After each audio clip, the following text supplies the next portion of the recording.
दोस्तों, अगर आप वीडियो मिक्सिंग सीख कर नाम और पैसा कमाना चाहते हैं तो फिर ये चैनल आपके लिए ही है। नमस्कार दोस्तों, स्वागत है आप सभी लोगों का हमारे YouTube channel play edit solution में। इस चैनल पे मिलता है आपको सोल्यूशन के साथ साथ विश्वास भी। तो आशा करता हूँ कि आप सभी लोग अच्छे होंगे और मैं भी ठीक हूँ। दोस्तों, आपको वीडियो मिक्सिंग से संबंधित कोई भी प्रॉब्लम हो, वो प्रॉब्लम हार्डवेयर से संबंधित हो या फिर सॉफ्टवेयर से संबंधित, आप मुझे व्हाट्सएप या कॉल करिए और सोल्यूशन लीजिए बिल्कुल फ्री। नमस्कार दोस्तों, स्वागत है आप सभी लोग एक बार फिर हमारे YouTube channel play edit solution में। और आप लोग काफ़ी खुश होंगे आज इस थंबल को देख करके, क्योंकि आप लोगों को पता है कि जब भी मैं किसी भी समस्या के ऊपर वीडियो बनाता हूं तो कंप्लीट सॉल्यूशन लेकर के आता हूं, ताकि उस वीडियो को देखने के बाद आपको दूसरा किसी वीडियो को ना देखना पड़े, यूट्यूब पे किसी और वीडियो को आपको तलाश ना करना पड़े उस समस्या को लेकर के। तो आज जो मैं वीडियो लेकर के आया हूँ EDS 10 में रेंडर की प्रॉब्लम को लेकर के जो समस्या आती है। क्योंकि अपन लोग जितने भी वीडियो एडिटर हैं, कहीं ना कहीं प्रोजेक्ट बेस पे हम लोग काम करते हैं। टीज़र हो गई या हाईलाइट हो गया या टाइटल प्रोजेक्ट हो गए या सॉन्ग के प्रोजेक्ट हो गए या फिर विधि के प्रोजेक्ट हो गए, मतलब कहीं ना कहीं कितना भी कोई मैनुअल काम करे, कभी ना कभी प्रोजेक्ट का आपको उपयोग करना पड़ जाता है समय को बचाने के लिए। और अक्सर देखा गया है जो हमारे गाँव में बैठे हुए फोटोग्राफर और एडिटर बंधु हैं, जिन्होंने वीडियो एडिटिंग का प्रोजेक्ट वगैरह लगा रखा है, सिस्टम लगा रखा है, डोंगल लगा रखा है, उनको बहुत ज़्यादा इस प्रॉब्लम को फेस करना पड़ा है। रेंडर की प्रॉब्लम होता यह है कि आपने पूरी शादी बना ली, 3 घंटे 4 घंटे की आपने शादी एडिट कर ली, पूरा दिन लगा करके या आधा दिन लगा करके या 4 घंटे लगा करके किसी तरीके से आपने बना तो लिया, उस शादी को एक बेहतर तरीके से आपने बना लिया। लेकिन बनने के बाद जब आप उसको रेंडर लगाते हैं तो आपने अक्सर ये देखा होगा कि रेंडर नहीं हो पाती है। वो जॉब में रेंडर फेल का मैसेज या रेंडर रजिस्ट्रेशन फेल्ड ऐसा कुछ करके, मतलब वो फेल्ड हो जाता है, एक्सपोर्ट नहीं हो पाती है। मतलब कुल मिला जुला के कहने का मतलब ये है कि रेंडर ना होने के पीछे का जो कारण है, वो सारे कारण मैं आप लोगों को आज बताने वाला हूँ। देखिए, मैंने हमेशा आप लोगों से एक बात कहा है और आप लोगों ने पता नहीं गौर किया है नहीं किया है, एक बार मैं फिर उस चीज़ को दोहराना चाहूँगा यहाँ पे, कि कभी भी काम से ज़्यादा काम का फंडामेंटल समझना ज़्यादा ज़रूरी है सक्सेस होने के लिए, उस काम में कामयाब होने के लिए। मैं फिर रिपीट कर रहा हूँ, ध्यान दीजिए कि उस काम में कामयाब होने के लिए, जिस काम को आप कर रहे हैं, काम से ज़्यादा ज़रूरी है उस काम के फंडामेंटल को समझना। फंडामेंटल ना समझ करके अगर काम में आप हाथ डालेंगे तो परेशानी का सामना आपको करना पड़ सकता है और पड़ता भी है। अगर पढ़ता नहीं तो इस समय आप मुझे YouTube पे नहीं देख रहे होते। तो आज हम इसी विषय पे पूरी विस्तार से बात करेंगे और मैं एक यहाँ पे आपको अनुरोध करते हुए आगे बढ़ना चाहूँगा। कई सारे वजह होते हैं, एक आध वजह नहीं है, कई सारे वजह होते हैं रेंडर फेल होने का EDS 10 में। वो गुजारिश है, मेरा ये नंबर निवेदन है कि अपने लिए, मेरे लिए नहीं, ऐसा मत समझिएगा कि नहीं सर जी का वीडियो मैं पूरा देखूंगा तो सर जी को वॉच टाइम मिल जाएगा, ऐसा कुछ नहीं है। अपने लिए इस वीडियो को पूरा देख लीजिएगा और मेरी ये गारंटी है कि अगर आपने इस वीडियो को पूरा देख लिया, आपको कभी रेंडर की प्रॉब्लम फेस नहीं करनी पड़ेगी। चलिए बढ़ते हैं आगे और पहुंचते हैं अपने कंप्यूटर स्क्रीन पे और स्टेप बाय स्टेप इस चीज़ को हम क्लियर करते हुए आगे बढ़ते हैं। दोस्तों, सबसे पहली जो चीज़ है जो कि आप स्क्रीन पे देख पा रहे होंगे, EDS हमारा लाइसेंस वर्जन है EDS 10। और यहाँ पे जो आपको फ्रेम लेना है काम करने के लिए, यहाँ पे ये बहुत ही महत्वपूर्ण है फ्रेम को सिलेक्ट करना, सही फ्रेम को सिलेक्ट करना। तो आपको यहाँ पे न्यू प्रोजेक्ट पे क्लिक करना है और मैंने यहाँ पे बना रखा हुआ है 1920x1080 25p 16.9। दूसरा है 4K का, तीसरा है 8K का। यहाँ पे HD का फिर सेम 1920 का ही है, लेकिन ये 50 फ्रेम है। फिर 4K का भी और 8K का भी 25 फ्रेम और 50 फ्रेम आप सारा देख पा रहे होंगे। ज़्यादा जो प्रचलन में है वो है 1920x1080 25p। तो आपको 25p सेलेक्ट करना है, या अगर आप 50p पे देते हैं तो इस बात को आपको ध्यान में रखना है, क्योंकि 50p पे बनाए गए जितने भी प्रोजेक्ट हैं या जो भी आप एक्सपोर्ट कर रहे हैं, जो वीडियो है, वो लगभग ये मान करके चलें कि 10 टीवी में से 8 टीवी पे या 7 टीवी पे नहीं चलेगी। इसके पीछे का कारण ये है कि अगर आपका टीवी महंगा वाला है, जो आपको दहेज में मिला है, या आपके जो कस्टमर है जिनको आप एडिट करके देते हैं, अगर लेटेस्ट टीवी है और अच्छी क्वालिटी की टीवी है जिसमें कि 50 फ्रेम प्ले करने की कैपेसिटी है, यानी कि उसको उस तरीके से डेवलप किया गया है सॉफ्टवेयर, उसको जो उसका सॉफ्टवेयर है उसको इस तरीके से अपडेट किया गया है कंपनी के द्वारा कि वो 50 फ्रेम की वीडियो को प्ले कर सकता है, तो ही आपका एक्सपोर्ट किया हुआ वीडियो प्ले होगा। नहीं तो अगर 50 फ्रेम प्ले करने की उसकी कैपेसिटी नहीं है, 1920 की फाइल कैपेसिटी उसकी प्ले करने की नहीं है, तो आप 50 फ्रेम पे अगर एक्सपोर्ट कर देंगे तो प्ले नहीं होगी। कई बार 1280 की फ्रेम पे ही टीवी प्ले कर पाती है, 1920 से 1080 पे निकाल दीजिए तो प्ले नहीं होती है। फॉर्मेट नॉट सपोर्ट का मैसेज देता है। आपने कई बार ऐसा कंप्लेन आपने अपने कस्टमर से सुना होगा, तो इसके ऊपर भी मैंने एक बार बात किया था, एक वीडियो मैंने बनाई थी। आगे कहिएगा तो मैं एक बार फिर इस वीडियो को विस्तार से बना करके आप लोगों को बता दूंगा, लेकिन फिलहाल यहाँ पे जिस टॉपिक पे हम बात कर रहे हैं उसको समझना जरूरी है। तो हम यहाँ पे लेंगे 25p और इसको सिलेक्ट करके हम कर देंगे ओके। ओके करने के बाद हम यहाँ पे आ जाएंगे बिन में, और बिन में आने के बाद ये हम मान लेते हैं कि एक शादी हमने रख रखा हुआ डेस्कटॉप पे, ये आपके सामने पड़ा हुआ, ये कंप्लीट एक मान करके चलिए एक डेकोरेशन टाइप है, दुल्हन का जो है वो ब्यूटी पार्लर का सूट है। तो हम ये कंप्लीट आल सेलेक्ट करके कंट्रोल ए बटन दबा करके एंटर प्रेस कर लेंगे और इसको हम अपने बिन में ले लेंगे। ये बिन में हमारा आ गया है, और इसे हम राइट क्लिक करके सेट ए सीक्वेंस ना करते हुए हम इसे डायरेक्ट ही यहाँ पे अपने टाइमलाइन पे हम ड्रॉप कर लेंगे। ऑडियो यहाँ से म्यूट कर देते हैं ताकि हम किसी भी तरीके का कोई भी अलग से आपको साउंड ना मिले, ताकि जो मैं बोल रहा हूँ वो आपको बेहतर तरीके से आप सुन पाएँ, इसको समझ पाएँ, क्योंकि समझना ज़रूरी है। अब यहाँ पे समझने वाली चीज़ ये है दोस्तों कि ये आपने पूरी कंप्लीट वीडियो एडिटिंग कर दी, और एडिट करने के बाद जैसे कि मान लीजिए कि ये पूरी यहाँ पे देख पा रहे होंगे 21 मिनट का ये पूरा क्लिप है हमारा, यहाँ पे आप टाइम देख पा रहे होंगे, और ये मान के चले कि ये आपने पूरा एडिट कर दिया, ठीक है ना। और एडिट करने के बाद हम इसे रेंडर लगाएंगे, तो पूरा कंप्लीट इफेक्ट वगैरह डाल करके, सॉन्ग वगैरह डाल करके पूरा कंप्लीट जैसे कि आपको करना है वैसे आपने कर लिया, ठीक है। अभी हम यहाँ पे एक इन आउट लगा लेते हैं, तो हम आई बटन से इन और ओ बटन से आउट लगा लेंगे। कितने देर पे हम लगाएंगे, क्योंकि हम ज़्यादा लंबा लगाएंगे तो टाइम लगेगा। अभी हम 4-5 मिनट पे हम यहाँ पे इन आउट लगा लेते हैं, ठीक है। और अपने कीबोर्ड बटन से हम F11 प्रेस करेंगे, या फिर फाइल में जा करके भी आप एक्सपोर्ट का वहाँ पे ऑप्शन है, आपको पता ही है। हम यहाँ पे कीबोर्ड से F11 यानी कि F11 प्रेस कर देंगे। प्रेस करने के बाद कुछ इस तरीके से आपको दिखाई दे रहा होगा, ये हमारा सारा प्रीसेट है जो कंपनी ने हमें दिया हुआ है। हम यहाँ पे H264 यहाँ पे सेलेक्ट कर लेंगे, और यहाँ पे आ जाएंगे ये H264, ठीक है, ABC। या अगर आपको MPEG में करना है तो आप MPEG में भी कर सकते हैं, लेकिन हम यहाँ पे H264 पे ही आपको समझाने और सिखाने का प्रयास करेंगे। सेमी फंडामेंटल दोनों जगह काम करता है। यहाँ पे आपको एक्सपोर्ट पे क्लिक करना है। एक्सपोर्ट पे क्लिक करने के बाद आप देखेंगे कि हम यहाँ पे डेस्कटॉप सेलेक्ट कर लेंगे, और यहाँ पे फाइल का हमने नाम दे दिया है, ये ऑटोमेटिक ले लिया सीक्वेंस 1। यहाँ पे हम सेव पे क्लिक कर देंगे और थोड़ा सा वेट करेंगे। यहाँ पे आप देख पा रहे होंगे दोस्तों कि हमारा रेंडर चालू हो गया है, और ये लगभग 50% के आसपास पहुँचने वाला है। और ये मान लेते हैं कि ये रेंडर हमारा पूरा कंप्लीट हो चुका है 100%। और क्योंकि एक्सपोर्ट चालू हो गई है तो आप भी समझ सकते हैं कि ये कहीं दिक्कत नहीं करेगी। लेकिन यहाँ पे एक चीज़ और बताना चाहेंगे कि बहुत सारे लोग हमें ये भी कहते हैं कि सर हमारा रेंडर जो है वो 70%, 60%, 50% पे जाकर के रुक जाता है, पूरा फुल 100% कंप्लीट रेंडर नहीं होता है। इसके पीछे भी कारण होता है, जैसे कि आप ये कहेंगे सर एक्सपोर्ट चालू हो गया तो कोई ज़रूरी नहीं कि पूरा निकल ही जाए, मेरा 70% पे जाकर के 90 पे, 99 पे, 98 पे या 50 पे या 40 पे जाकर के रुक जाता है। और कई बार मैंने ऐसा कंप्लेन देखा भी है कि वो रुक जाता है। उसके पीछे का कारण क्या है ये भी हम आपको बताएंगे, लेकिन आज पूरी कंप्लीट रेंडर चालू ही ना हो, पहले इसके विषय में समझ लेते हैं। तो ये तो हमारा रेंडर कंप्लीट हो गया, और यहाँ पे आप देख पा रहे होंगे दोस्तों कि ये हमारा सीक्वेंस 1 के नाम से जो वीडियो है ये हमारा कंप्लीट रेंडर हो चुका है। हम इसको एक बार प्ले करके देख लेंगे। ये वो हमारा वीडियो है जो जिसके विषय में अभी हम बात कर रहे थे, जो रेंडर कर रहे थे, ये हमारा कंप्लीट रेंडर हो चुका है।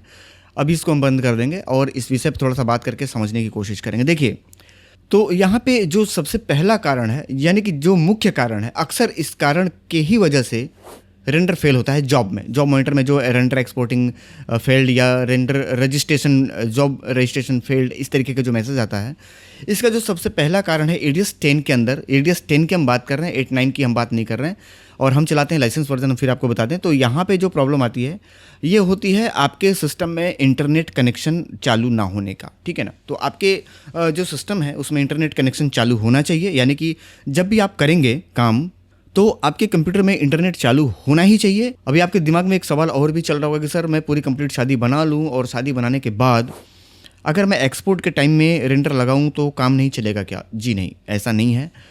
जब भी आप सॉफ्टवेयर चालू करेंगे, यानी कि अपनी मशीन चालू करेंगे, इंटरनेट चालू होना चाहिए। और जब आप डबल क्लिक करके अपने ADS को चालू करते हैं तो उधर आपका इंटरनेट चालू होना चाहिए डबल क्लिक करने से पहले।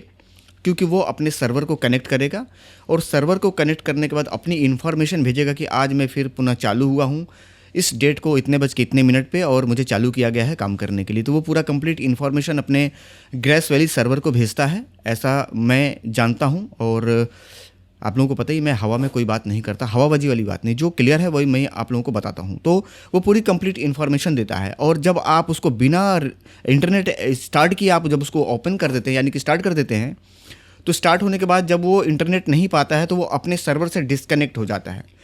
डिस्कनेक्ट होने के बाद वो क्या होता है कि उसको जो रेंडर के लिए जो वो आप F11 प्रेस करते हैं, समझ लीजिए इस चीज़ को, F11 प्रेस करने के बाद सर्वर से उसको एक मैसेज आती है, यानी कि वहाँ से उसको अप्रूवल मिलता है कि आपको रेंडर करना है।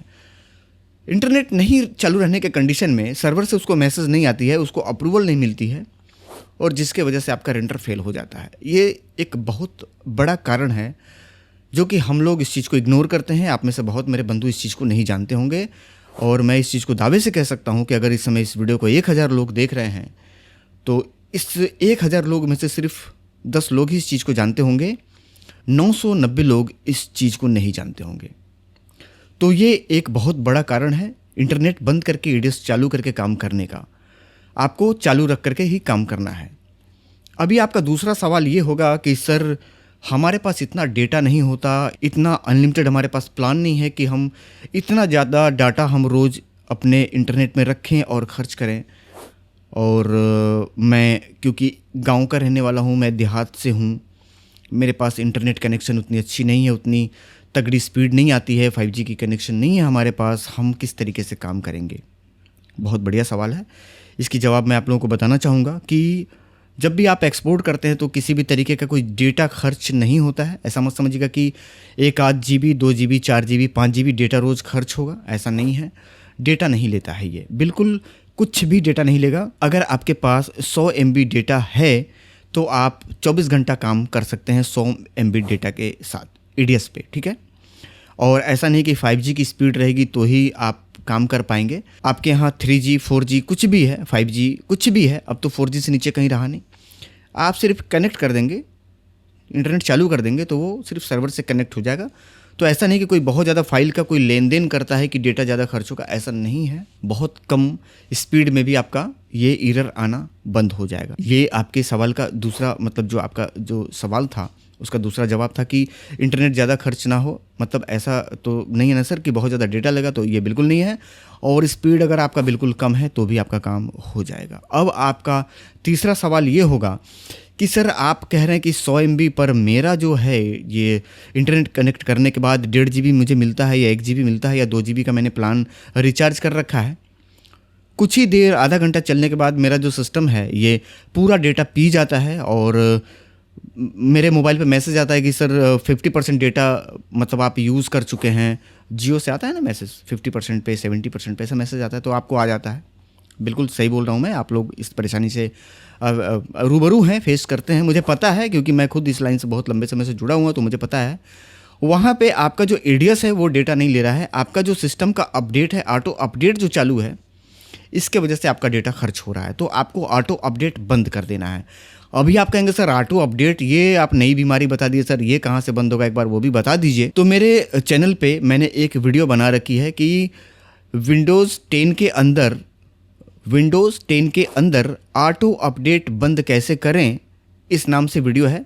अगर आपको नहीं मिल रही है तो आप सीधा यूट्यूब पे जाइए, वहाँ सर्च करिए विंडोज़ 10 में ऑटो अपडेट कैसे बंद करें, आगे डाल दीजिएगा प्ले एडिट सॉल्यूशन, तो मेरा वीडियो आपको मिल जाएगा और उसकी जो सर्विस है वो आप बंद कर सकते हैं। और यहाँ पे एक चीज़ हम फिर आपको रिपीट करके बता दें कि एक बार बंद करने के बाद जब भी आप फिर से एक बार 3-4 दिन बाद, 2 दिन बाद, 3 दिन बाद उसको फिर से एक बार चेक कर लें, क्योंकि वो ऑटोमेटिक इनेबल हो जाता है। पहले नहीं होता था, 2018-19 में नहीं होता था, लेकिन अब जो नए विंडो आ रहे हैं माइक्रोसॉफ्ट की तरफ से, इसमें इस फैसिलिटी को डिसेबल कर दिया गया है। यानी कि अब जो अपडेट विंडो आ रहे हैं इसमें ऑटो अपडेट अपने आप चालू हो जाता है। इसके बाद अगर आप कहते हैं कि सर मैं बहुत प्रॉब्लम फेस कर रहा हूँ, ऑटो अपडेट बार बार बंद करना पड़ता है, इसका कोई परमानेंट सॉल्यूशन नहीं है क्या? तो इसका परमानेंट सॉल्यूशन भी है और आप ऑटो अपडेट हमेशा के लिए बंद कर सकते हैं। इसका मैंने एक रजिस्ट्री की और सेटअप बना रखा हुआ है। कभी और इसके विषय में हम बात करेंगे, और मुझे अगर लगा कि इसको आपको उपलब्ध करवाना चाहिए तो मैं उपलब्ध भी करवाऊँगा, वो बात की बात है। फिलहाल आज हम बात कर रहे थे रेंडर फील्ड पे। तो जो सबसे पहला कारण था मैंने आप लोगों को बता दिया। अब जो दूसरा कारण है उसको मैं बता देता हूँ। दूसरा जो कारण है दोस्तों वो है किसी प्रोजेक्ट का डेटा मिस करना। जैसे कि अभी यहाँ पे आप देख पा रहे होंगे पॉज के बगल में यहाँ पे कोई भी मिसिंग नहीं है, लेकिन अगर हम किसी कारण से एक आध फाइल इसमें से मिस करा देते हैं, जैसे मान लीजिए कि सपोज दैट हम इसको मिनिमाइज कर देते हैं और यहाँ पे हम अपना फोल्डर साइड में कर लिए हैं, इसके अंदर से अगर मान लीजिए एक सपोज कि हम यहाँ से 2 या 3 या 4 क्लिप यहाँ से हम डिलीट कर देते हैं या डिलीट हो जाता है किसी कारण से। ये मान लीजिए कि आपने कोई प्रोजेक्ट बना करके सेव किया या कोई रेडीमेड प्रोजेक्ट आपने वहाँ से उठाया ओपन किया, या आपने बना करके रखा था सेव किया और आपने पुनः उसको फिर से ओपन किया, ठीक है। तो अब फिर हम यहाँ पे आपको दिखाना चाहेंगे डिस्क में। थोड़ी देर चलने के बाद यहाँ पे देखिए ये फाइल जो है हमारी मिसिंग है, या कोई ऐसा कोई छोटा फाइल या बड़ा फाइल छोटा हो या बड़ा हो इससे नहीं मतलब है, मिसिंग तो मिसिंग होती है, इस बात को आप समझ लीजिएगा। तो यहाँ पे देखिए आप देख पा रहे होंगे मैंने 4 फाइल वहाँ से डिलीट किया था, 4 फाइलों की मिसिंग यहाँ पे आपको दिखाने लग गई है, ठीक है। चलिए यहाँ पे हम आपको बताना चाहेंगे, डबल क्लिक करेंगे, इसको रिस्टोर कराना ही पड़ेगा। इसको समझ लीजिए कि अगर आपकी फाइलें मिसिंग हैं और रेंडर आप लगाते हैं तो ये मान करके चलिए कि आपको रेंडर फेल्ड का मैसेज मिलेगा। ये EDS 10 में है, EDS 8 और 9 में ऐसा नहीं था। अगर मिसिंग है तो रेंडर हो जाता था, लेकिन EDS 10 में ऐसा नहीं है। EDS 10 में आपको अगर ये फाइल मिसिंग है तो आपको सामना करना पड़ सकता है रेंडर का। और आप ये कहेंगे कि सर ये तो बड़ी बीमारी है, EDS 10 में ऐसा कंपनी को नहीं करना चाहिए था। तो कहीं ना कहीं मैं इसके पीछे का कारण बता दूं, ये एक बहुत बढ़िया फीचर्स है। ये फीचर्स इसलिए है जैसे कि मान लीजिए कि आपने पूरी एक कंप्लीट शादी बना करके आपने प्रोजेक्ट को सेव कर दिया, ठीक है। सेव करने के बाद आपके पास अचानक से किसी क्लाइंट का फ़ोन आ गया, उन्होंने आपसे कहा कि सर आपको आना है आज मेरे पास, एक शादी शूट करनी है, और आपकी बुकिंग हो गई 50,000 रुपये की, 1 लाख रुपये की, 60,000 की, 30,000 रुपये की, जो भी है बुकिंग हो गई। और आप अपने स्टूडियो का शटर आपने बंद किया, सिस्टम को शट डाउन किया, प्रोजेक्ट को सेव किया, साइड पे चले गए और वहाँ से काम किए, काम करके आप वापस लौटें। और 2 दिन बाद या 1 दिन बाद जब पुनः आपने सिस्टम पे बैठा काम करने के लिए, और किसी कारण से कोई MP3 सॉन्ग, कोई इफेक्ट या कुछ भी, कोई बैकग्राउंड वगैरह आपके गैर हाजिरी में अगर किसी ने सिस्टम को ऑन किया, काम किया और किसी फाइल को उसने वहाँ से हटा दिया, प्रोजेक्ट को नहीं, समझिएगा बात को, प्रोजेक्ट की बात नहीं कर रहा, उस फोल्डर को खोल करके उसने उस MP3 को वहाँ से हटा दिया या कहीं मूव कर दिया या डिलीट हो गई या फाइलें वहाँ से डिलीट हो गई किसी भी तरीके से। कुल मिला जुला के कहने का मेरा मतलब है कि किसी भी कारण से अगर वहाँ से फाइल हट जाता है और आप उसको रेंडर करके देते हैं, आपको अगर पता नहीं लगता है, एक्सपोर्टिंग का मैसेज फेल्ड का नहीं आता है और आपने यहाँ पे ध्यान नहीं दिया, ये जो दिखा रहा है यहाँ पे कि 4 फाइलें मिसिंग है, कौन सी फाइलें आपने डबल क्लिक करके यहाँ पे आपने चेक नहीं किया, मेरे जो कहने का मतलब उसको समझने का कोशिश करिएगा, तो वो क्लाइंट के पास चला जाएगा वो वीडियो फाइल। और जब उसको वहाँ पे फाइलें मिसिंग दिखेंगी कि भाई जयमाला पे फाइलें मिसिंग है, या कोई ऐसा तिलक लग रहा है, या हल्दी पे 4 क्लिपें मिसिंग है, जैसा कि आप यहाँ पे देख पा रहे होंगे, ये यहाँ पे डॉट बन करके आ रहा है, ठीक है, आगे और पीछे सही है, लेकिन यहाँ पे 3-4 फाइलें मैंने यहाँ पे डिलीट करी थी तो ये डॉट बन के आ रहा है। तो क्लाइंट जो है आपको कंप्लेन करेगा और कहीं ना कहीं आपकी जो छवि है बनी हुई 8 साल, 10 साल, 15 साल, 20 साल से जो आप काम कर रहे हैं, ये जो छवि बनी हुई है, ये छवि आपकी उसके नज़र में ख़राब हो जाएगी। ग्रेस वैली कंपनी का, EDS कंपनी का ये मानना है कि अब जब रेंडर ही नहीं होगा तो जाहिर सी बात है कि आपकी मजबूरी बन जाएगी उस फाइल को रिस्टोर कराना, यानी कि उसके कारण को ढूंढना। और जब आप उसके कारण को ढूंढेंगे तो जैसा कि आप यहाँ पे देख पा रहे होंगे, यहाँ पे हम डबल क्लिक करेंगे तो यहाँ पे हमें पता लग जाएगा कि एक डेस्कटॉप पे हमने फोल्डर बनाया था और फोल्डर के अंदर हमने ये फाइल, यहाँ पे 4 फाइलें जो कि आप देख पा रहे होंगे, MVI 8660 MP4 फाइल जो कि 4 की संख्या में है, वहाँ से गायब है। और इसी फाइल को जो है हमारा EDS ये ढूंढ रहा है, इसके वजह से हमारा रेंडर नहीं हो रहा है। तो ये होगा क्या कि आप उस फाइल को पुनः प्राप्त करने की कोशिश करेंगे, ढूंढेंगे, और जब आप उसको रिस्टोर कराएंगे तो जो आपका कंप्लेन है वो कंप्लेन से आप बच जाएंगे और कस्टमर आपका जो है आपसे रुष्ट नहीं होगा, यानी कि आपसे दुखी नहीं होगा। तो ये एक बहुत बढ़िया फीचर्स है अगर आप इसको पॉजिटिव वे में देखते हैं तो। अगर आप इसको नेगेटिव वे में देखते हैं तो कहीं ना कहीं वो तो भाई, अब नेगेटिव देख रहे हैं तो भाई उसकी तो कोई इलाज ही नहीं है, कमी ढूंढने वाले तो भाई किसी भी चीज़ में ढूंढ लेते हैं। तो ये एक बहुत बढ़िया फीचर्स है, ठीक है ना। तो जब आपको ये लगे कि यहाँ से फाइलें मिस हैं, ठीक है, तो आप इस पर डबल क्लिक कर लेंगे और आप इसको रिस्टोर करा लेंगे। जहाँ पे भी आपने डेटा रखा हुआ है वहाँ से आप रिस्टोर करा लेंगे। और आप कहेंगे कि सर मुझे रिस्टोर कराना नहीं आता है, तो मेरे चैनल पे डेटा रिस्टोर कैसे कराएं प्ले एडिट सॉल्यूशन, इस टाइटल को डाल करके जब आप सर्च करेंगे तो कंप्लीट डेटा रिस्टोरिंग की वीडियो आपको मेरे यूट्यूब चैनल पे मिल जाएगी, जिसको कि आप देख करके रिस्टोरिंग बेहतर तरीके से सीख सकते हैं और पूरी जानकारी वहाँ से ले सकते हैं। ठीक है, चलिए अब यहाँ पे बात ये कर लेते हैं कि सर डेटा नहीं मिस है। डेटा मतलब कि मेरा जो कंप्लीट स्टूडियो का डेटा है, जो मैंने शूट किया हुआ था, वो डेटा मिसिंग नहीं है। अभी मिसिंग वो है जो हमने मिक्सिंग किया है। जैसा कि एक ओवरले फाइल है जो कि डेटा के ऊपर रन कर रहा है, एक कोई इफेक्ट है या कोई ऐसा ओवरले है या बैकग्राउंड में कोई मास्किंग है, मतलब कुल मिला जुला के डोंगल डेटा में मिसिंग है। कहने का मेरा मतलब ये है कि डोंगल डेटा में मिसिंग है, मेरे स्टूडियो में मिसिंग नहीं है। हम उसको रिस्टोर कैसे कराएंगे, क्योंकि वो फाइल उस डेटा में है ही नहीं।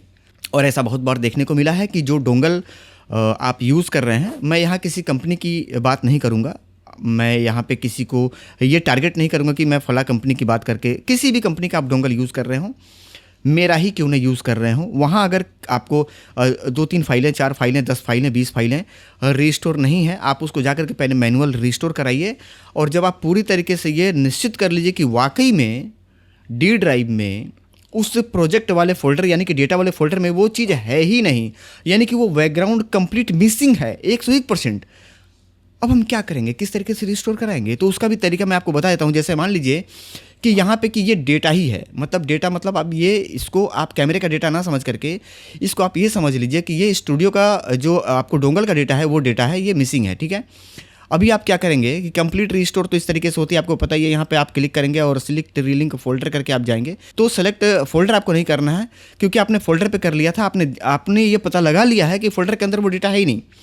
अभी आपको उस डेटा के जगह पे दूसरा डेटा पकड़ाना है। नहीं क्लियर हुआ? मैं फिर रिपीट करता हूँ। जैसे कि एक बैकग्राउंड है जिसका नंबर है 001, एक उदाहरण है ये 001, और वहाँ से वो फाइल गायब है। अभी वहाँ पे 005 के नाम से दूसरा बैकग्राउंड है। अभी आपको 001 की जगह पे 005 रिस्टोर कराना है। तो जैसे कि आप यहाँ पे क्या करेंगे, आप सेलेक्ट फोल्डर ना करके आप डायरेक्ट इस फाइल पे ही क्लिक कर देंगे। फाइल का नंबर आप देख पा रहे होंगे, इस फाइल का नंबर है, ध्यान दीजिएगा, 4661 यानी कि 8661। तो सबसे पहले हम यहाँ पे करेंगे डबल क्लिक। डबल क्लिक करने के बाद दोस्तों हम चले जाएंगे अपने डेस्कटॉप पे, और डेस्कटॉप पे जो हम जहाँ भी हमारा डेटा है, डोंगल का डेटा है या कोई भी डेटा है, मान करके चलिए कि कोई डोंगल की ही मिसिंग है, डोंगल पे ही हम बात कर लेते हैं। तो यहाँ हम चले जाएंगे डोंगल के डेटा के अंदर, जो फोल्डर कंपनी ने आपको दे रखा है, चाहे वो कोई भी कंपनी हो।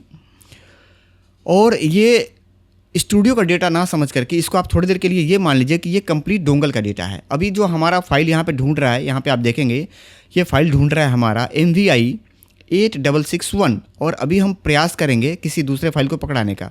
तो ये देखिए हम यहाँ पे ये फाइल पकड़ा देते हैं और इसको सिलेक्ट करके, या किसी को भी आप सिलेक्ट करेंगे हाईलाइट करके, और हाईलाइट करने के बाद यहाँ पे आप ओपन पे क्लिक करेंगे, ये लोड हो जाएगा।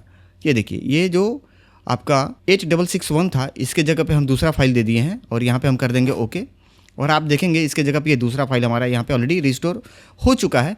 और यहाँ पे जहाँ पे आप 4 फाइलों की मिसिंग अभी थोड़ी देर पहले देख पा रहे थे, अभी 3 फाइलों की मिसिंग रह गई है। चलिए फिर एक बार हम और एक फाइल को रिस्टोर करके समझते हैं। अभी डबल क्लिक करेंगे और यहाँ पे अब 3 फाइलों की मिसिंग है। यहाँ पे हम फिर सबसे नीचे वाले पे हम डबल क्लिक करेंगे, और थोड़ी देर के लिए एक बार ये भी मान लीजिए, जैसे कि होता है ऐसा कि आपने कोई फाइल पकड़ाई और वो फाइल छोटी फाइल है या वो मैच नहीं कर रहा है। तो देखिए जैसे कि अभी हमने ये पकड़ाया इसको 8688, तो यहाँ पे देखिए ये ओपन का हाईलाइट नहीं हो रहा है, यहाँ से ओपन का ये हाईलाइट नहीं होगा। ठीक है, इस पे हो रहा है हाईलाइट, बट यहाँ पे हाईलाइट नहीं हो रहा है। तो आपको क्या करना है, आपको ऐसा फाइल पकड़ाना है, कोई बड़ा फाइल पकड़ाना है, ताकि ये वाला आपका हाईलाइट हो जाए। तो हम बारी बारी से चेक करेंगे, और हमारा जिस पे ये हाईलाइट होगा, जैसे कि किसी पे हो रहा है किसी पे नहीं हो रहा है, देखिए तो जिस पे हो रहा है हम उसी को उठा लेंगे। ये देखिए कोई भी फाइल आप पकड़ा दीजिए इसको, ये आपका ले लेगा। ठीक है, यहाँ पे एक और मिसिंग है, इस तरीके से आप डबल क्लिक करके रिस्टोर कर लेंगे। या अगर आप चाहते हैं कि इसी पे हम डबल क्लिक करें, तो यहाँ से भी आप डबल क्लिक करेंगे तो ये खुल जाएगा आपका। अभी जो नंबर है यहाँ पे आप देख पा रहे होंगे 8662, यहाँ पे हम कोई फाइल पकड़ाने का प्रयास करेंगे। देखिए कोई भी फाइल, इसको इस तरीके से आप कंप्लीट रिस्टोर कर लेंगे। और अब यहाँ पे एक फाइलों की मिसिंग बताएगी, जो कि 3 मैं रिस्टोर करा चुका हूँ, कोई भी पकड़ा देते हैं, कोई दिक्कत नहीं। देखिए ऐसे डबल क्लिक मारेंगे, जो लेना होगा अपने आप ले लेगा। देखिए ऐसे मैं कर रहा हूँ, अभी अपने आप ले लेगा। ये देखिए ले लिया ना, चलिए, तो ये था तरीका कंप्लीट रीस्टोर कराने का। और जैसा कि आप यहाँ पे देख पा रहे होंगे, ये सारे के सारे फाइल हमारे रीस्टोर हो चुके हैं। और अब इसको रीस्टोर करने के बाद क्या है कि अपने प्रोजेक्ट को हम Ctrl+S कर देंगे, Ctrl+S, यानी कि अगली बार मैं फिर अगर किसी कारण से सिस्टम शट डाउन करके घर चला जाऊँ खाना खाने के लिए या किसी काम में चला जाऊँ, और फिर अगर मैं आकर के उस प्रोजेक्ट को ओपन करूँ काम करने के लिए, तो बार बार मुझे रीस्टोर ना कराना पड़े। यानी कि रीस्टोर करने के बाद हम इसे कंप्लीट सेव कर देंगे और इसके बाद हम रेंडर पे लगाएंगे। अब यहाँ पे एक समस्या लोगों को और देखने को मिलती है कि सर यहाँ पे कोई फाइल भी मिसिंग नहीं रहती है और मेरा इंटरनेट भी चालू रहता है, उसके बाद भी हमारा रेंडर फेल हो जाता है। बिल्कुल ऐसा देखने को मिला है। देखिए, अभी तक दो कारण मैं आप लोगों को बता चुका हूँ कि एक रेंडर और एक जो है फाइलों की मिसिंग। अभी ये तीसरा कारण है जिसकी वजह से रेंडर आपका फेल होता है। और यहाँ पे ये तीसरे कारण के विषय में बताने से पहले मैं एक बार फिर आप लोगों को थोड़ा सा ये इस बात के लिए आग्रह कर दूं और ये निवेदन कर लूँ मैं आप लोगों से कि देखिए, मेरी वीडियो भाई साहब लंबी होती है। क्यों? क्योंकि मैं विधिवत बताता हूँ और मेरे बताए हुए तरीके जानने के बाद यूट्यूब पे इस बात की मेरी गारंटी रहती है कि मेरे वीडियो को देखने के बाद आपको इस प्रॉब्लम के लिए दूसरी वीडियो नहीं देखनी पड़ेगी। चलिए, अभी इसका जो तीसरा कारण है वो हम जान लेते हैं। यहाँ पे हम F11 फिर से प्रेस करेंगे और अक्सर लोग क्या करते हैं कि जैसे मान लीजिए ये सारे हम प्रीसेट यहाँ से पहले डिलीट कर लेते हैं। चलिए, यहाँ अब किसी भी तरीके का कोई भी प्रीसेट नहीं है। हम आ गए H264 पे। यहाँ पे हम H264 ABC सेलेक्ट कर लिए। अभी कुछ लोग गलती क्या करते हैं कि यहाँ पे ये तो एक्सपोर्ट बिटवीन इन आउट है, यानी कि अगर ये लगा नहीं रहेगा चेक मार्क तो आपका इन आउट लगाने के बाद भी पूरा का पूरा शादी रेंडर हो जाएगा। यानी कि अगर 3 घंटे की शादी है, इन आउट आपने 1 घंटे पे लगाया है और ये लगाने के बाद भी इन आउट ये चेक मार्क नहीं है इनेबल, तो आपका पूरा 3 घंटे ही निकालेगा, जबकि इन आउट 1 घंटे पे लगा है 1 घंटा नहीं निकालेगा। तो ये लगना चाहिए। दूसरी बात कि यहाँ पे डिस्प्ले टाइम कोड का है, ये अगर आपका नहीं लगा हुआ है तो आपका जो डिस्प्ले पे जो टाइम कोड आता है ये मिक्सिंग करने के टाइम में वो टाइम कोड शो करेगा, तो ये नहीं लगा होना चाहिए। और यहाँ पे नीचे एक फीचर है जिसमें बार बार लोग गलती करते हैं, इसी के विषय में मैं बात कर रहा था, इसको समझ लीजिएगा। Enable conversion. इनेबल कन्वर्जन पे क्लिक करने के बाद यहाँ पे देखिए बहुत सारे ऑप्शन आ गए हैं। ठीक है, देख पा रहे होंगे। मैं यहाँ पे चेक और अनचेक करके आपको दिखा देता हूँ। तो ये यहाँ पे आप देखेंगे बहुत सारे प्रीसेट इसके ऊपर खुल जाते हैं। अभी मेरा यही वाला था, अभी यहाँ पे बहुत सारा आ गया है और बहुत सारे लोगों ने यूट्यूब पे वीडियो बना करके और इसके विषय में बताया हुआ है कि आप इस पे निकाल लेंगे तो आपकी वीडियो फाइल बहुत अच्छी चलेगी, फाइलें छोटी हो जाएंगी, और दूसरे वाले सेटिंग पे निकाल लेंगे, तीसरे वाले पे निकाल लेंगे, फलाना पे निकाल लेंगे, ढमकाना पे, यानी कि कुल मिला जुला करके इनेबल कन्वर्जन पे चेक मार्क लगा करके आप जब निकालेंगे तो आपकी फाइलें ज़्यादा बेहतर चलेंगी। और यानी कि ज़्यादा बेहतर मतलब ज़्यादा स्मूथ और ज़्यादा बेहतर क्वालिटी में चलेगी, और जो जीबी है वो जीबी कम हो जाएगी। तो उन सब वीडियो को देख करके या कहीं से ऐसे किसी उनके गुरु ने जानकारी दे दी, उस जानकारी को फॉलो करते हुए ये इनेबल चेक मार्क वाले ऑप्शन को क्लिक करके इनेबल कर देंगे और इसमें से किसी भी एक फॉर्मेट को सेलेक्ट करके ये जो है आगे बढ़ जाते हैं और बढ़ने के बाद रेंडर लगा देते हैं। मैं ये नहीं कह रहा कि इस पे आप एक्सपोर्ट करेंगे तो हर बार आपका जो है एक्सपोर्टिंग वो फेल हो जाएगा। अगर ऐसा होता, अगर वाकई में उसमें जो एक्सपोर्टिंग में हमेशा एरर ही आती, तो समझने वाली बात यह है कि कंपनी देती क्यों। कहने का मेरा मतलब ये कि अगर काम ही नहीं कर रहा तो कंपनी देती क्यों। ऐसा नहीं है, काम करता है वो, लेकिन सारे मशीन पे सपोर्ट नहीं करते हैं। किन किन मशीनों पे सपोर्ट करते हैं और उस मशीन के साथ क्या लगा होना चाहिए तो ये सपोर्ट करता है, और किस किस जनरेशन पे ये काम करता है, वो कौन सा जनरेशन है जिस पे काम नहीं करता है। अगर आपको कंप्लीट जानकारी चाहिए तो वीडियो में आप कमेंट करके बताइएगा, एक कंप्लीट वीडियो बना करके मैं इसके ऊपर बताऊंगा 10-15 मिनट का टाइम लेकर के। लेकिन आज मैं यहाँ पे नहीं बताने वाला, ठीक है। यहाँ पे आपको ये इनेबल कन्वर्जन पे अगर आपका ऑलरेडी पहले से चेक मार्क लगा हुआ है तो इसको आप अनचेक कर दीजिएगा, और अनचेक करने के बाद आप यहाँ पे जैसे कि H264 में बता चुका हूँ, एक्सपोर्ट करके यहाँ पे, और आप अपना डेस्कटॉप ले करके और यहाँ पे सेव पे क्लिक कर दीजिएगा। बाकी यहाँ पे किसी भी चीज़ में कोई भी आपको CBR VBR फलाना ढमकाना और ये किसी भी तरीके का कोई भी पैरामीटर में आपको छेड़छाड़ नहीं करनी है।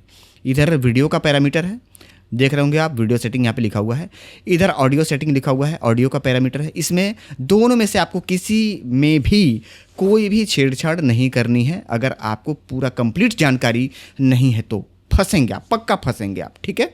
तो यहाँ तक आपके समझ में आ गया होगा कि जो रेंडर ना होने के पीछे का कारण है, ये भी एक बहुत बड़ा कारण है, इनेबल कन्वर्जन पे चेक मार्क लगा होना।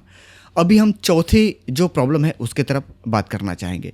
चौथा प्रॉब्लम ये कि जैसे आपके सिस्टम पे या आपके ईडीएस पे बहुत ज़्यादा लोड है, जैसे कि बहुत सारे लोग यहाँ पे चले जाएंगे, ये इंपोर्ट करते जाएंगे, इंपोर्ट सीक्वेंस और कई सारे उस पर टाइटल है, विधि प्रोजेक्ट है, सॉन्ग है, फलाना ढमकाना, इतना सारा सीक्वेंस लाद लेंगे, उस पर कई सारे कैमरे का डेटा लाद लेंगे, उस पर ड्रोन का डेटा लाद लेंगे, पूरा कंप्लीट लगा करके मिक्सिंग कर लेंगे 4 घंटे 5 घंटे का, और उनका पूरा कंप्लीट डेटा ईडीएस पे लोड पड़ा रहता है। यानी कि यहाँ पे आप देखेंगे तो बिन के अंदर बहुत सारे फोल्डर बने रहेंगे, कई सारे यहाँ पे आपको डेटा, कई सारे फोल्डर आप यहाँ पे इंपोर्ट कर लेते हैं, बहुत सारा लोड देते हैं। तो अगर आप ये सोचते हैं कि आपका ईडीएस उसको रीड नहीं कर रहा है तो ऐसा बिल्कुल गलत है। हर एक फाइल की वो रीडिंग लेते रहता है और पूरा लोड लेकर के जो है ईडीएस आपका काम करता है। उस कंडीशन में क्या होता है कि जब भी आप एक्सपोर्ट के लिए कमांड देते हैं, ईडीएस ओवरलोड होने की वजह से उस कमांड को पूरी तरीके से प्रॉपर उस परफॉर्मेंस के साथ फॉलो नहीं कर पाता है, और कहीं ना कहीं जिसको कहते हैं हैंग होना, वो इंटरनली तरीके से हैंग हो जाती है सर्वर से कनेक्ट ना होने की वजह से, और कई सारे इंटरनल प्रॉब्लम की वजह से, क्योंकि भाई पूरी एनर्जी तो कहीं और लगी हुई है, समझिए बात को, पूरी एनर्जी कहीं और लगी हुई है, बची कुछ जो एनर्जी है जब आपने उसको कमांड दिया तो वो उतनी एनर्जी के साथ उस काम को फॉलो नहीं, क्योंकि रेंडर में वो पूरा एक होता क्या है, इसको समझ लिए थोड़ा सा, आप लोग समझते नहीं है, इसकी वजह से ही प्रॉब्लम आती है। देखिए अभी आपके टाइमलाइन पे लगभग मान के चलिए कि लगभग 3000 3500 फाइल है, क्लियर। जब आप F11 प्रेस करते हैं तो आपके कैमरे का 1000 फाइल 25 GB डाटा है उससे नहीं मतलब है, 50 GB डाटा है उससे नहीं मतलब है, फाइल की संख्या कितनी है। तो फाइल की जितनी भी संख्या है आपके टाइमलाइन पे, और उसके अलावा आपने जो डोंगल पे डाटा आपने उठाया हुआ है, या आपने जो मैनुअल बनाया हुआ है, जो बैकग्राउंड वगैरह जो भी लगाया हुआ है, 3-4 हज़ार फाइलें वो भी होती हैं, छोटे बड़े ओवरले वगैरह, मास्किंग वगैरह जो भी है, वो सारे उस डेटा पे अप्लाई आपने कर रखा है, तो वो भी एक अपनी संख्या बनाई। ये कुल मिला जुला के जो 4000 4500 फाइलों की संख्या है, और ये बिन में जो आपने दुनिया भर का लाद रखा हुआ है, जब आप F11 प्रेस करते हैं, ध्यान दीजिएगा बात पे, जब आप F11 प्रेस करते हैं तो अगर 4 फाइलों की मिसिंग है और ईडीएस उसको अगर पकड़ लेता है रेंडर होने से पहले, तो क्या उसमें 4000 फाइलें अगर आपने ईडीएस पे लाद रखा है तो क्या उसकी बगैर रीडिंग लिए ईडीएस एक्सपोर्टिंग के लिए आगे बढ़ा देता है क्या प्रोसेस को? अभी तक तो आपने ये सोचा ही नहीं था। आपने सोचा भाई टाइमलाइन बस पड़ा हुआ डेटा 1 घंटे का है, हमने लगा दिया और रेंडर चालू हो गया। ऐसा नहीं है। आपके टाइमलाइन पे जितना भी डेटा पड़ा हुआ है फाइनल टाइमलाइन पे, जिसको कि फाइनल टाइमलाइन बोलते हैं, जिसको कि एक्सपोर्ट करने वाले हैं, F11 प्रेस करने के बाद उस टाइमलाइन पे चाहे जितने भी फाइलें हों, चाहे 2000 हो, 3000 हो, 4000 हो, 5000 हो, 6500 हो या 1500 फाइलें हैं, वो पूरा फाइल का कंप्लीट रेंडर का, वो पूरा फाइल का कंप्लीट रीडिंग लेता है ईडीएस। और 2 फाइलों के बीच में जो ट्रांजेक्शन आपने यूज़ किया है, 2D 3D अल्फ़ा फलाना ढमकाना बीटासिन जो भी है, एक एक फाइलों की वो रीडिंग लेता है, एक एक इफेक्ट की रीडिंग लेता है, एक एक ट्रांजेक्शन की रीडिंग लेता है। और जब कंप्लीट रीडिंग मिल जाती है उसको, और वो लगता है कि जितने भी चीज़ें यूज़ की गई हैं, एक बार फिर मैं रिपीट कर रहा हूँ इसको, कि जितने भी चीज़ें यूज़ की गई हैं और वो प्रॉपर इस सिस्टम में इंस्टॉल है, ईडीएस पे उसका प्लगइन इंपोर्ट है, इंस्टॉल है, यानी कि मैं उसको प्राप्त कर पा रहा हूँ, जब जाकर के आपका प्रोसेसिंग आगे बढ़ता है।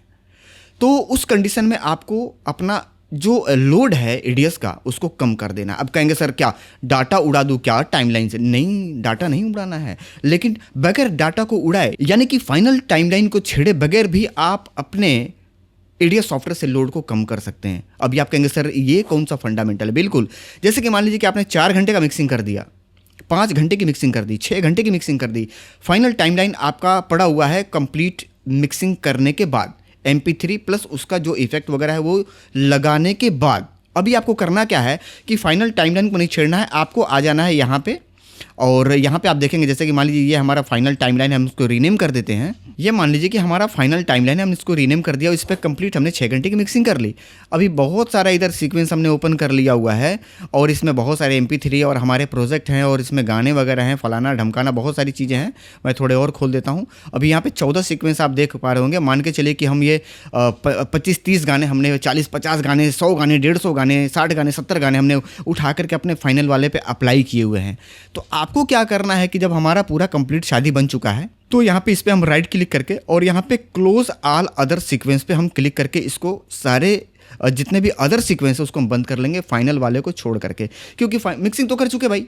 अब बाकी की बचे सीक्वेंस की हमें ज़रूरत है नहीं भाई, कॉपी करके पेस्ट करना था तो वो हमने कर लिया, अभी उसका चालू रहने का कोई मतलब है नहीं, तो उसको छोड़ने का उधर कोई जरूरत नहीं है, वो लोड बढ़ा रहा है आपके सिस्टम। तो आपको क्या करना है कि यहाँ पे क्लोज ऑल अदर सीक्वेंस करके इसको बंद कर देना है। अभी बंद करके क्या करना है, अब आप कहेंगे सर बंद करके कंट्रोल एस मारेंगे और क्या, नहीं कंट्रोल एस नहीं मारना है। क्यों, कंट्रोल एस मारने के बाद वो प्रोजेक्ट आपका बिना सीक्वेंस के सेव हो जाएगा, यानी कि सारे सीक्वेंस अभी बंद है, कंट्रोल एस के बाद उसी कंडीशन में वो सेव हो जाएगा। आपको क्या करना है, शिफ्ट कंट्रोल एस करना है, यानी कि सेव एज करना है। और सेव एज करने के बाद जैसा कि यहाँ पे आप देख पा रहे होंगे, हम यहाँ पे शिफ्ट कंट्रोल एस कर लेते हैं। और ये मान लीजिए कि हमारा एक शादी है, जैसा कि मुकेश संग गीता या कोई भी एक नाम देते हैं, और उसके आगे हम क्या करेंगे, यहाँ पे हम ओके लगा देंगे। अभी ओके लगा करके हम, और जहाँ भी हम शादी सेव कर रहे हैं हम डेस्कटॉप ले लेते हैं, यहाँ पे हम सेव कर लेंगे। अभी क्या होगा कि हमारा जो पहले वाला प्रोजेक्ट था पूरे कंप्लीट सीक्वेंस के साथ वाला, वो भी हमारा है, समझिए बात को। और अभी जो हमने डिलीट करके सेव किया, नया नाम आगे डाल दिया, मैंने रीनेम कर दिया था, आगे उसको नाम डाल दिया था ओके।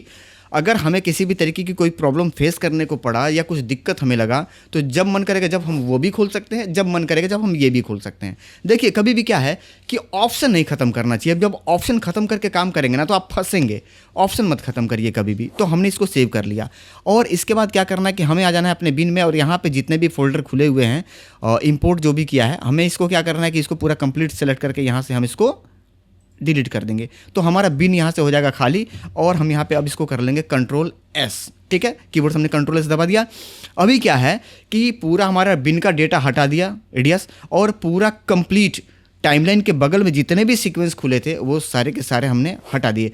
अभी कंट्रोल एस कर दिया, यानी कि लोड हमारा मेन टाइमलाइन को छोड़ करके सारा खत्म हो चुका है। ठीक, अभी क्या करना है, हमें एडीएस यहाँ से कर देना है क्लोज करने के बाद ओपन करेंगे एडीएस को फिर से हम, और यहाँ पे हमारा जो लास्ट वाला प्रोजेक्ट हमें सेव किया है, या जहाँ भी आपने सेव किया है जो भी नाम से है, कोई ज़रूरी नहीं कि यहीं पे वो दिखाए। अगर इसके बाद आपने 3-4 प्रोजेक्ट खोल दी तो ये नीचे चला जाएगा। उस प्रोजेक्ट को आप यहाँ से फिर से कर लेंगे ओपन। अभी इसको लोड होने देंगे, और यहाँ पे एक चीज़ और आपको समझाना ज़रूरी है। अभी आप कहेंगे सर, ध्यान दीजिएगा मेरी बात पे, अभी आप कहेंगे सर आपने सारा डेटा डिलीट करके सेव कर ही दिया था, तो ये क्या ड्रामाबाजी है कि फिर से आप वीडियोस क्लोज करो फिर उसको ओपन करो। ये आप कहीं ना कहीं मिसगाइड कर रहे हैं क्या हम लोगों को, या टाइम बढ़ा करके वीडियो को अपना लंबा कर रहे हैं? जी नहीं, इसके पीछे का कारण ये है कि अब आपका जो एडीएस है वो पूरी तरीके से उस डेटा को अपने अंदर से हटा चुका है। अभी आप कहेंगे बस सर जी फिर आप घुमाना चालू कर दिए, अभी तो पहले ही आप हटा करके सेव किए थे, तो अब कैसे हटाया? देखिए मैं आपको बता देता हूँ, एडीएस के अंदर अपना खुद का एक मेमोरी होता है। अभी आप कहेंगे अब ये कौन सा नया बीमारी आप बता दिए सर। देखिए यहाँ पे आप आएंगे जब सेटिंग में, तो सेटिंग में आप आएंगे यहाँ पे सिस्टम सेटिंग में।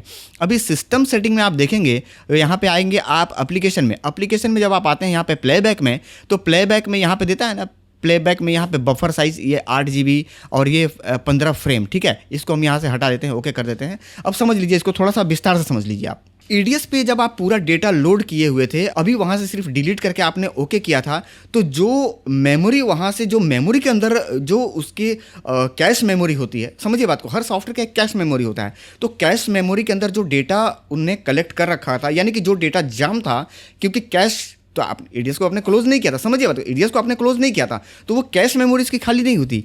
अभी क्या है, अभी आपने एडीएस को बंद करा, अभी बंद करा तो कैश मेमोरी बिल्कुल बंद हो गई, क्लियर है, डिसेबल हो गई ना भाई।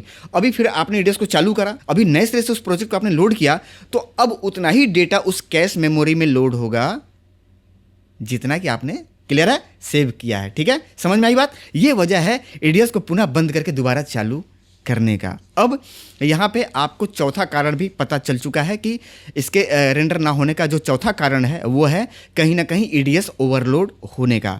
अभी इसके अगले कारण, अभी कहेंगे सर अभी भी कारण होता है क्या? जी, अभी एक आध कारण और भी है जिसको समझना ज़रूरी है।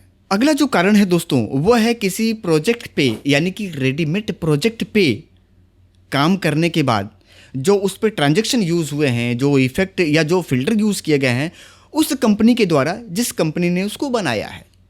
अभी आप कहेंगे सर थोड़ा सा इसको और बेहतर तरीके से समझाइए ना, समझ में नहीं आया, ऊपर से पार हो गया। जैसे मान लीजिए कि आप YouTube पे कोई ऐसा फ्री प्रोजेक्ट आपने डाउनलोड कर लिया जो किसी चैनल के द्वारा अपलोड किया गया था, किसी के चैनल, मेरे ही चैनल मान लीजिए, आपने एक सॉन्ग प्रोजेक्ट या एक टाइटल प्रोजेक्ट आपने फ्री वाला डाउनलोड कर लिया। अभी टाइटल आपने डाउनलोड किया, टाइटल का डाटा प्लस प्रोजेक्ट डाउनलोड किया, आपको उसका ट्रांजैक्शन यानी कि थर्ड पार्टी एप्लीकेशन जो उसमें यूज़ किया था वो तो आपको मिला नहीं। पता नहीं कौन से उस पर थर्ड पार्टी एप्लीकेशन यानी कि फ़िल्टर और इफेक्ट उसने यूज़ किए थे उस कंपनी ने, समझिएगा बात को, वो तो उन्होंने दिया नहीं। आपको क्या दिया? Data plus project. Project open है, आप अपने एडीएस पे चालू कर लेंगे और उस डेटा को आप रख करके उसको लोकेट करा लेंगे, अर्थात उसको रिस्टोर करा लेंगे। रिस्टोर हो गई, टाइमलाइन पे मिसिंग खत्म हो गई। लेकिन जो उसके जो थर्ड पार्टी एप्लीकेशन है जैसे कि हीरोग्लिफ हो गए, विटासिन हो गया, प्रोडेट में बहुत सारे एप्लीकेशन होते हैं। अगर किसी प्रोडेट के इफेक्ट को उसने यूज़ किया था या एफएक्स न्यूब्लू को उन्होंने यूज़ किया था, ठीक है, समझिए बात को, तो वो सेटअप तो आपको मिला नहीं। और वो फिल्टर जहाँ पे यूज़ हुआ रहेगा वो बनाएगा डमी इफेक्ट। समझ में आई बात? Dummy effect. और जहाँ भी डमी इफेक्ट मिलेगा वहाँ पे जाकर के रेंडर फेल होगा। फिर रिपीट कर रहा हूँ, एक भी फाइलों की मिसिंग नहीं रहेगी, आपका इनेबल कन्वर्जन भी सही रहेगा, आपका कहीं से कोई भी दिक्कत फ्रेम वगैरह का कोई भी चक्कर नहीं रहेगा। हर कुछ ओके है, इंटरनेट चालू है, मतलब हर कुछ जो पीछे बता चुका हूँ सब कुछ सही है। उसके बाद भी जाकर के ये एरर होगा। तो ये एरर दो तरीके से होता है। पहला, स्टार्टिंग में ही आपका एक्सपोर्टिंग लेगा ही नहीं। फिर रिपीट कर रहा हूँ, स्टार्टिंग में ही आपका रेंडर लेगा ही नहीं, या अगर रेंडर ले लिया तो वहाँ पे जाकर के फेल करेगा जहाँ पे उस ट्रांजैक्शन को यूज़ किया गया है। जैसा कि आप बताते हैं ना कि सर 40% से ऊपर जाता ही नहीं, 70 से ऊपर बढ़ता ही नहीं, 78 पे आकर के रुक गया, 2 घंटे से रुका हुआ है, 3 घंटे से रुका हुआ है। तो जैसे मान लीजिए कि यहाँ पे आप टाइमलाइन पे थोड़ा सा मैं आपको समझाने का कोशिश करूँगा कि ये मान लीजिए कि 3 घंटे का डेटा है। यहाँ पे मैं थोड़ा सा इसको जूम करना चाहूँगा। यहाँ पे मैं कोई एक ट्रांजैक्शन यहाँ पे यूज़ करके मैं आपको बताता हूँ। जैसे कि मान लीजिए कि यहाँ पे हम डिज़ोल्व लगा देते हैं और ये समझाने के लिए, और थोड़ी देर के लिए ये मान लीजिए कि ये डिज़ोल्व ना हो करके कोई ऐसा एक ट्रांजैक्शन है जिसको कि थर्ड पार्टी के द्वारा अप्लाई किया गया है, थर्ड पार्टी एप्लीकेशन के द्वारा इसको बना करके डाला गया है। जैसे कि कंपनी का आता है ना न्यूब्लू वगैरह, तो इसके द्वारा बना करके डाला गया हुआ है। और यहाँ पे समझने वाली चीज़ ये है कि उसका सेटअप आपके पास नहीं है, आपने रन नहीं किया है, और ये दिखा रहा है यहाँ पे मिसिंग, या मिसिंग दिखाएगा। जानते हैं ये कैसा हो जाता है? ये अभी जो थोड़ा सा ये ब्लैक टाइप का दिखा रहा है ना, ये अजीब ही टाइप का, एक मतलब ग्रे कलर का अजीब टाइप का हो जाएगा। ये मिसिंग होगी तो अजीब टाइप का हो जाता है, वो देख के पता लग जाता है। जो प्रोफेशनल काम करने वाले हैं, जो 2, 4, 5 साल से काम कर रहे हैं, या जो बारीकी से टाइमलाइन को निहारते हैं, वो समझ जाएंगे कि यहाँ पे ये जो इफेक्ट है ये डमी हो चुकी है, ये मिस कर गया है। तो वो जहाँ भी मिसिंग रहेगा, इसको समझ लीजिए, थोड़ा सा हम छोटा कर देते हैं। तो ये होता क्या है कि जैसे कि यहाँ पे ये लगा हुआ है, यहाँ पे मार्क लगा लेंगे, ये भी दबा करके हमने मार्क लगा लिया। ये आपका पूरा शुरू से रेंडर होता हुआ यहाँ पे तक आएगा, और जहाँ भी आपको ये इसको यहाँ पे जहाँ भी इसको ये मिल जाएगा ना, यहाँ पे ये ट्रांजेक्शन, और अगर उसको उससे संबंधित अगर उसके पास ट्रांजेक्शन हैं, समझ लीजिए बात को, कि अगर जो एडीएस 10 आप चला रहे हैं उससे रिलेटेड किसी दूसरे वर्जन में, जैसे कि मान लीजिए किसी वर्जन को आप यूज़ कर रहे हैं, कोई भी जैसे मान लीजिए विटासिन 3 आप यूज़ कर रहे हैं, अभी एडीएस 10 विटासिन 4 दे रहा है, वो प्रोजेक्ट विटासिन 3 पे बनी हुई थी, तो 3 नहीं मिला तो 4 से वो ले लेगा। समझिएगा बात को, वो 4 से ऑटोमेटिक ले लेगा, कोई दिक्कत नहीं, वहाँ पे तो वो पास हो जाएगा, यानी कि 100% रेंडर हो जाएगा। लेकिन कोई ऐसा फिल्टर यूज़ किया गया है जिसका एप्लीकेशन आप में इंस्टॉल ही नहीं है, और वो वाकई में रिप्लेस नहीं कर पाया पूरे उस ट्रांजेक्शन को रिप्लेस नहीं कर पाया। मेरे कहने का मतलब आप समझने की कोशिश करिएगा। हो सके कि मैं जो समझा रहा हूँ वो समझ में ना आ रहा हो, लेकिन कोशिश करिएगा समझने के लिए कि वो नहीं मिला उसको। उस कंडीशन में भाई साहब आपका एडीएस वहाँ पे रुक जाएगा, और बार बार वहीं पे आपका रुकेगा, और आप इस चीज़ को लेकर के परेशान हो जाएंगे कि सर बार बार वहीं पे आकर के रुक जाती है, मैं तो थक चुका हूँ और क्लाइंट को काम देना है, अब मैं क्या करूँ। तो ये कुछ कारण थे जो कि अभी तक मैं रीड कर पाया था, जो कि मैं आप लोगों को बताना ज़रूरी समझ रहा था, और इन्हीं कारणों से रेंडर फेल होते हैं। अब अगले कारण के विषय में बात करेंगे। अभी आप कहेंगे सर इस वीडियो को अभी और आप लंबा खींचने वाले हैं क्या? आप सीखना छोड़ दीजिए, मैं बताना छोड़ दूंगा। लेकिन क्योंकि आप सीखने के लिए हमेशा उत्सुक रहते हैं और आप पसंद करते हैं मेरे बनाए हुए वीडियो को, क्योंकि जब मैं बताता हूं तो पूरा बताता हूं, तो आज मैं पूरा बताऊंगा। अब अगला जो कारण आता है वो कारण आता है किसी ऐसे वीडियो फाइल को रेंडर करने में असमर्थ हो जाना सॉफ्टवेयर का, जो ऑलरेडी खींचने में ही दिक्कत में है, यानी कि खींचने में ही प्रॉब्लम में है। वो कौन सा डेटा है जो रेंडर में प्रॉब्लम करता है, तो उसको समझ लीजिए। जैसे कि मान लीजिए कि कोई ऐसे कैमरे से डेटा शूट किया गया है, जिसका कि मेमोरी कार्ड बहुत ही घटिया था। उन फोटोग्राफर बंधु ने बहुत ही घटिया मेमोरी, यानी कि बहुत कम पैसे का मेमोरी कार्ड उन्होंने यूज़ किया, यानी कि कम पैसा मतलब कम स्पीड वाली कैमरा आपने खरीद लिया, बहुत हाई स्पीड Z6 वगैरह खरीद लिया, उससे बढ़िया अपग्रेड कैमरा खरीद लिया, सोनी उनी खरीद लिया आपने, और वहाँ पे आपने मेमोरी डाली बहुत हल्की वाली। वहाँ पे क्या होगा कि जिस तेज़ी से वो वीडियो को शूट कर रहा है, शूट करने के साथ साथ वो मेमोरी में डालते जाता है, शूट करते जाता है, मेमोरी में डालते जाता है, उधर से डेटा कलेक्ट करता है, इधर से मेमोरी में डालता है, और उस कंडीशन में क्या होता है कि जिस तेज़ी से वो डेटा को कलेक्ट कर रहा है, शूट कर रहा है, उस तेज़ी से जब वो मेमोरी में नहीं डाल पाता है, कैमरा जो है आपका वो हीट जनरेट करता है, हीट प्रोड्यूस करता है। मेमोरी भी हीट प्रोड्यूस करती है भाई, डाल रहा है उसी के अंदर। आप देखिएगा, आप 50 GB डेटा मेमोरी कार्ड में डाल लीजिए, आप कार्ड रीडर में उसको लगाइए, आप सिस्टम में उसको प्लग करिए, आप उसको कॉपी लगाइए, जैसे ही कॉपी हो जाए तुरंत मेमोरी निकाल करके आप टच करिए, इस तरीके से छूइए, आप देखेंगे कि मेमोरी गर्म हो जाती है, क्योंकि जब प्रोसेसिंग होगी तो हीट होगी। उस कंडीशन में क्या होता है कि जिस तेज़ी से वो डाल रहा है मेमोरी में, मेमोरी जब उसको नहीं ले पाता है, तो वहाँ पे मेमोरी में एक तरीके का उस प्रोसेसिंग के दौरान एक ग्लिच पैदा होती है। ध्यान दीजिएगा बात पे, एक ग्लिच पैदा होती है, और वो ग्लिच ऐसा होता है कि मैं आपको बताऊं, जो नए फोटोग्राफर है इस चीज़ को नहीं देख पाए होंगे, या जो नए एडिटर हैं उस चीज़ को नहीं देख पाए होंगे, लेकिन जो पुराने खिलाड़ी हैं और जो 10-20 साल से काम कर रहे हैं, 5-7 साल 10 साल से काम कर रहे हैं, वो देखेंगे कि होता क्या है कि जब आप उसको डबल क्लिक मार के चालू करेंगे उस वीडियो फाइल को, तो आप देखेंगे कि वो जब प्ले होती है तो आप देखेंगे कि साइड से डेटा इस तरीके से खच खच खच खच करके वो टूटने लग जाएगा, या ग्रीन ग्रीन इस तरीके से उस पर वो लाइनिंग बनने लग जाएगी, या मतलब बारिश टाइप की इस तरीके से झिलमिलाहट आएगी जब भी उसको प्ले करेंगे तब। अब आप कहेंगे सर हाँ मैंने देखा था, और वो सारी वीडियो फाइल में नहीं होगी। अगर 500 क्लिपें खींची गई हैं तो 10-15 के अंदर हो जाएगी, 2-4 के अंदर हो जाएगी, 15-20 में हो जाएगी, वो हो जाती है। इस तरीके से आप जब भी डबल क्लिक करेंगे, इस तरीके से जब आप प्ले करेंगे, देखेंगे कि वहाँ पे लाइनिंग बनने लग जाएगी, स्क्रैच बनने लग जाएगी, ग्रीन ग्रीन इस तरीके से अजीब अजीब टाइप की उस पर लाइनिंग स्क्रैच वगैरह बनने लग जाएगा, और जैसे लगेगा कि डेटा टूट रहा है, ऐसे हो जाएगा। ये प्रॉब्लम आती है लो स्पीड के मेमोरी कार्ड यूज़ करने पे। और दूसरा इसका कारण आता है कि किसी फोटोग्राफर का डेटा उड़ गया, डिलीट हो गया मेमोरी कार्ड से, हार्ड ड्राइव से, और वो जा करके उसको रिकवर करा करके ले आए हैं। तो रिकवर करने के बाद उस डेटा का जो फॉर्मेट है वो चेंज हो जाता है। समझिए बात को, जैसे कि मान लीजिए कि आपने खींचा MP4 में, और जब आप उसको रिकवर करा करके लाएंगे तो वो MP4 बताएगा, बट वो MP4 नहीं रह जाएगा जो MP4 कैमरा ने बनाया था, जो कैमरे ने शूट किया था, वो MP4 ना रह करके रिकवरी वाली MP4 फाइल बन जाती है। अब आप कहेंगे सर ऐसा भी होता है क्या? जी ऐसा होता है, मैं आपको बता देता हूँ, साबित कर देता हूँ।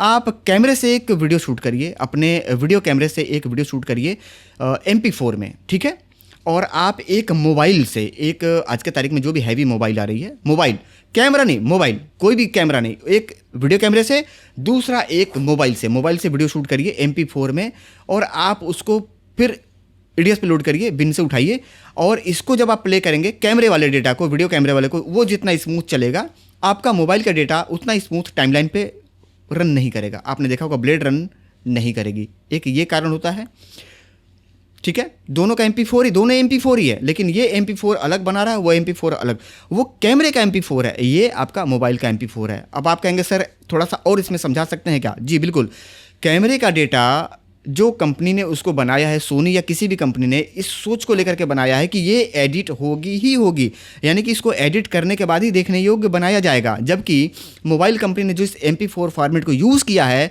या जिस तरीके से उन्होंने MP फाइल फॉर्मेट को तैयार करने का जो उसमें फॉर्मूला डाला हुआ है, वो ये नहीं सोच करके बनाया है, या इस चीज़ को ध्यान में रख करके नहीं बनाया गया है कि आप उसको एडिट करके उन्होंने इसलिए बनाया कि आप सीधा डायरेक्ट उसको शूट करेंगे और किसी को भेज देंगे, आप शूट करेंगे, स्टेटस लगा देंगे, आप शूट करेंगे, उसको आप अपने मेमोरी में रखेंगे, आप उसको देखेंगे, जैसे बर्थडे वगैरह बच्चे का आपने शूट कर लिया, इस तरीके से। यानी कुल मिला जुला के कंपनी ये सोच करके नहीं बनाती कि आप उसको एडिट करेंगे, और कैमरे का डेटा इस सोच को कंपनी लेकर के बनाती है कि इसको एडिट किया ही जाएगा। यही वजह है कि ये बहुत जाम चलते हैं और वो ज़्यादा फ्री चलते हैं। अभी देखिए एक और उदाहरण देता हूँ, अब DJI कैमरे ले लीजिए, DJI कैमरे के अंदर जो MP4 फाइल बनती है, आप उसे उठा करके उसको आप टाइमलाइन पे रखिए, उसको प्ले करके देखिए कितना जाम चलता है, जबकि वो भी MP4 है, ये भी MP4 है, और जो मैंने बताया वो भी सभी MP4 ही हैं, लेकिन तीनों के प्ले होने में दिक्कत आ जाएगी, तीनों के अलग अलग तरीके से वो फॉर्मेट है। तो यहाँ पे ये समझ लीजिए कि जो MP4 आपने शूट किया हुआ था, जो डेटा डिलीट हो गया, उड़ गई, जिसको आपने रिकवर कराया है, वो वाला वो MP4 नहीं है।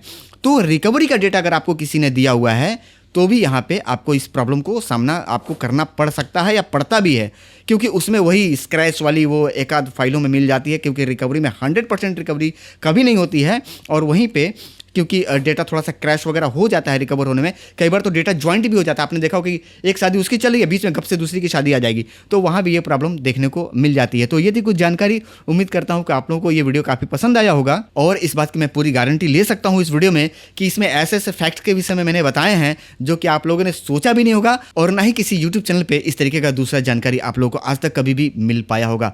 तो उम्मीद करता हूं दोस्तों कि इस वीडियो को जरूर अपने आप फोटोग्राफी वाले ग्रुप में शेयर करेंगे, कि जैसे आप बहुत लंबे समय से परेशान थे, आप में से बहुत ऐसे मेरे बंधु होंगे जो परेशान होंगे, जिनके पास ये वीडियो नहीं पहुंच सकती है। आपकी एक शेयर उनकी परेशानी को दूर कर सकता है। और मैं आप लोगों से ये जानना चाहूँगा कि ये वीडियो आपको कैसा लगा, ये जानकारी आपको कैसी लगी, और जिन जिन चीज़ों के विषय मैंने आपको बताया है, अगर आप हमेशा इस चीज़ को ध्यान में रखेंगे और कंप्लीट आपने इस वीडियो को अगर पूरा देखा है, तो मैं आप कहिएगा तो मैं गारंटी दे दूंगा, एक स्टैम्प बना करके मैं यूट्यूब पर डाल दूंगा, कभी भी आपको रेंडर की प्रॉब्लम फेस करने को नहीं मिलेगी। बाद बाकी रेंडर में अगर आगे कुछ और मिला, कुछ और मैं नया खोद पाया, कुछ और नया निकाल पाया कि इस वजह से भी रेंडर में प्रॉब्लम आती है, मैं जानकारी आगे दूंगा, एक फिर वीडियो बना करके आप लोगों को आगाह करूंगा।